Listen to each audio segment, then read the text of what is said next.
तर संतोष देशमुख हत्या प्रकरणातील 3 आरोपींनी हत्येची कबुली दिल्याची माहिती सूत्रांनी दिलेली आहे।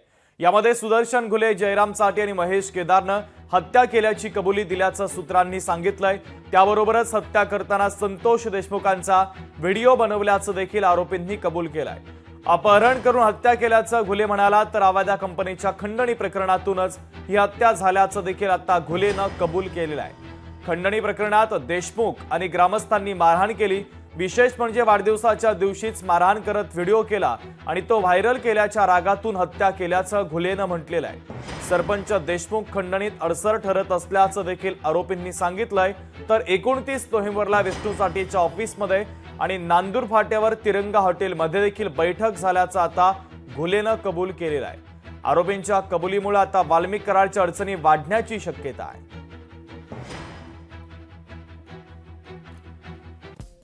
या संदर्भातला अधिकचा तपशील आपण ग्राफिक्सच्या माध्यमातून समजून घेतोय। सुदर्शन घुलेसह 3 आरोपींनी हत्येची कबुली दिली अशी माहिती आपल्याला सूत्रांनी दिली आहे।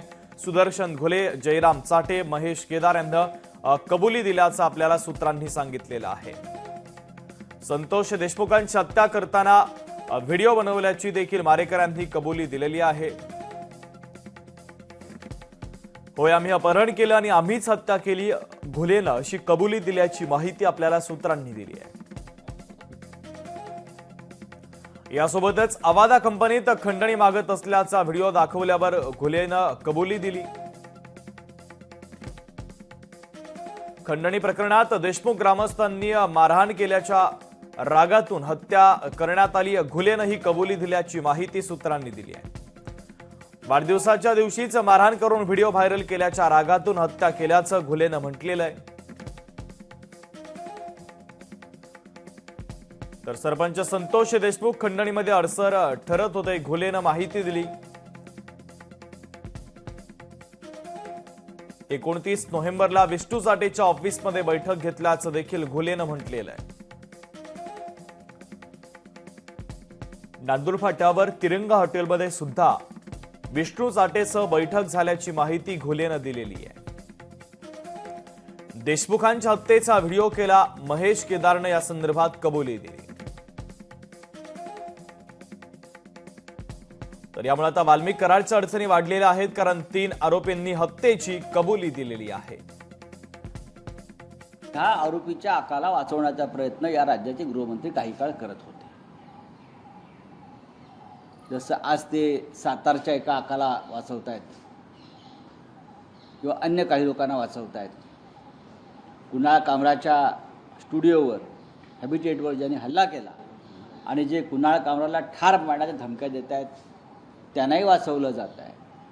महाराष्ट्रामध्ये कायदा सुव्यवस्था याची अवस्था अत्यंत दारुण झालेली आहे। याचं कारण गृहमंत्री हताश, हतबल आणि गोंधळलेले आहेत। कबुली जबाब हा क्रिमिनल प्रोसिक्युशनमध्ये अतिशय महत्त्वाची कडी मानली जाते।